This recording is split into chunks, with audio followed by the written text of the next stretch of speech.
Isang mapagpalang araw po sa ating lahat. So, paumanhin po if medyo late na tayo nakapagpasa today since marami talaga tayong errands every Sunday, di ba? So, this is today, since Sunday, this is our last installment for our current series, which is God's Catalyst in Shaping the History. So, syempre nga, di ba sabi, save the best for the last. So, yung pinaka-spearhead or yung pinaka-catalyst, yung the main catalyst ni Lord God sa atin na si Jesus Christ is siya ang magiging topic natin for today. So, ang topic natin for today is God's ultimate catalyst or may kakampi ka. So, may namumuno sa atin, may agent si God sa atin para sa ating pagbabago. So, in connection to our topic for today, ang Bible verse na ating tatalakayin ay ang Isaiah chapter 9 verses 6 to 7. So, in New International Version, medyo mahaba to. Hindi ko siya ma-screenshot ng buo kasi hindi siya sa screen. So, basahin na lang natin kung ano yung mapupunta natin dito. So, in New International Version, for to us a child is born, to us a son is given, and the government will be on his shoulders, and he will be called Wonderful Counselor, Mighty God, Everlasting Father, Prince of Peace. Of the greatness of his government and peace there will be no end. He will reign on David's throne and over his kingdom, establishing and upholding it with justice and righteousness from the time on. So in Filipino translation naman, basahin din natin. Kaso putol din pala siya. Ayan. So, ano na lang natin? May explain na lang natin. So, si Jesus Christ is may binigay siya sa atin ni Lord God kasi may main purpose siya kung bakit siya kung bakit niya tayo nililigtas, kung bakit ba siya ang binuhay ni Lord God. May main purpose siya sa mundo na to. And that is He is God's ultimate catalyst nga. Siya yung nakaatas na i-renew yung mundo natin ngayon dahil nga tayo ay mga makasalanan pa, tayo ay continuous na nakakapag-commit ng kasalanan. Kaya nga kailangan natin si Jesus Christ sa buhay natin kasi siya lang yung makakapag-renew sa atin, di ba? Nang sa gayon, kapag harap na tayo kay Lord God is malinis na tayo. So, di ba nga, for example, ikaw gusto mo pumasok sa government and as a Christian, you want to become an agent for change. Lalo na kapag may mga katiwaliang nangyayari sa loob, di ba? So, naalala ko lang yung talk sa amin kanina ni Sir Vince. Kaya nga late din kami nakauwi kasi every Sunday talaga may talk kami after church, may bonding, tapos ayan, may talk din na about biblical things din na makakatulong din sa pagkatao namin. So, I remember, nabanggit nga niya na since criminology kami ng mga kasamahan ko, kung gusto namin maging police or if ever someday magiging police kami, i-aim namin yung pinakamataas na position. Why? Kasi nga, if given na Christian kami and we want to become an agent for change, hindi madali na magdala ng pagbabago kapag mababa pa lang yung position mo.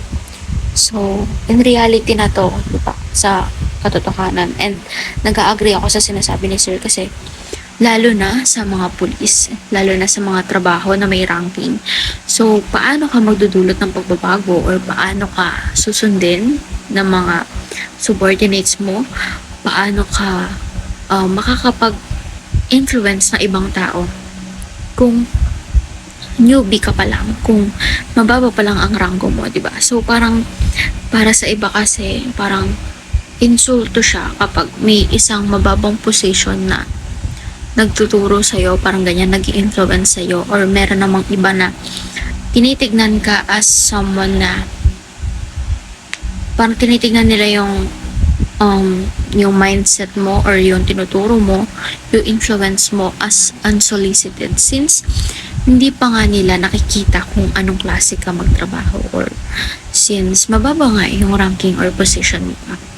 So, ayun lang, na-relate ko lang siya kasi, ayun nga, katulad ni Jesus Christ, di ba? Anak siya ni Lord God and ang dami na niyang ginawa, ang dami na niyang na-sacrifice for us, di ba? Isipin mo, nagdi-disciple siya kahit tumawid pa siya ng, para yung mga nababanggit sa atin, di ba? Siya mismo yung lumalapit sa mga tao. Siya mismo yung naglalapit sa kanyang sarili, sa community, para lang makapag-disciple siya. So, he is already well known and kilala natin siya. Especially in generation natin ngayon.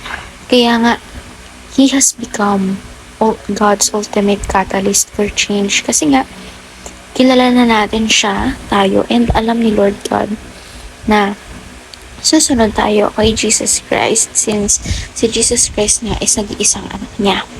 So, para mas mapalalim pa itong talakayan natin, proceed tayo sa ating teaching. Number 1, Jesus is the ultimate catalyst of God. So, ayan yung paulit-ulit kong nababanggit kanina. Siya yung pinaka-spearhead nga, gaya ng sabi ni Pastor Russell. Pinaka-spearhead, pinaka-main catalyst na ibinigay or ipinagkaloob ni God sa atin. Number 2, Jesus is renewing the world right now. So, He is still in the process of renewal. So, tayo mga normal na tao, kumbaga nabigyan lang tayo ng invitation para dun sa magbabago na yun. But we cannot be the one na katulad ni Jesus Christ, the Apostle Paul, na tayo mismo yung magiging agent for change. Although, we can bring change to the people around us, di ba? Pero hindi kasi tayo aabot sa kalwalhatian ng Diyos, even in Jesus Christ. Kaya, siya lang yung makakapag-renew ng ating mundo. Right? And number 3, Jesus is inviting us to be part of this renewal. So, if we are not part of this renewal, then who are this renewal for? Para kanino pa itong renewal na to? Kung hindi rin naman tayo pasok dito, di ba? So, ang main purpose nun is para mapabuti tayo, para makaabot tayo sa kalwalhatian ng Diyos. So, if hindi tayo part ng renewal na yun, then para saan pa? Diba? Ano bang rason? Ano bang purpose? So, ngayon naman is proceed tayo sa ating application. Number 1, live and die for the Great Commission. Number 2, be the body of Christ on earth. And number 3, conquer earth with the authority of Jesus.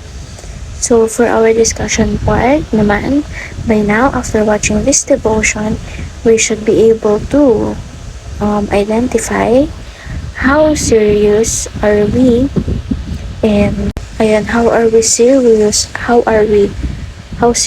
are we about the Great Commission.